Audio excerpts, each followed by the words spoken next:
শুভ সকাল বন্ধুরা। প্রিয়ম প্রীতিশকে পড়তে নিয়ে যাওয়ার জন্য রেডি করে দিয়েছি। ওদেরকে পড়তে দিয়ে এসে আমি রান্নাঘরে চলে আসলাম।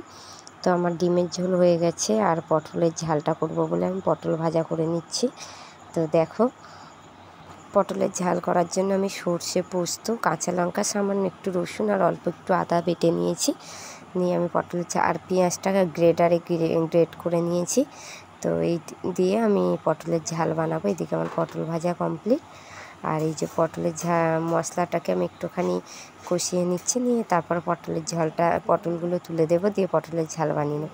এই যে এদিকে আমার পটলের ঝাল রেডি, ডিমের ঝোলও হয়ে গেছে।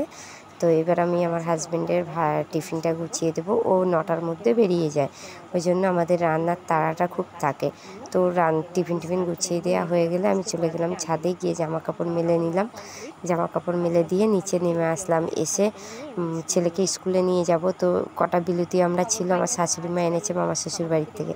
এই দেখো, আমার নতুন গাছে ফুল ফুটেছে, এমনি মনটা বেশ ভালো লাগছে। আর বিকেলবেলা রাস্তায় গেলাম, গিয়ে দেখি কাকু এসছে খাবার নিয়ে। তো আমাদের মা কিনে নিল। আর এই যে ছাদে আমি আর সিতু মিলে কন্টেন্ট বানাচ্ছি। তো সন্ধ্যাবেলা টিফিনে আমার দেওর বানিয়েছিল ম্যাগি, তো প্রিয়ম প্রীতিশকে দিয়েছে। ভিডিওটা সম্পূর্ণ দেখার জন্য অসংখ্য ধন্যবাদ তোমাদের।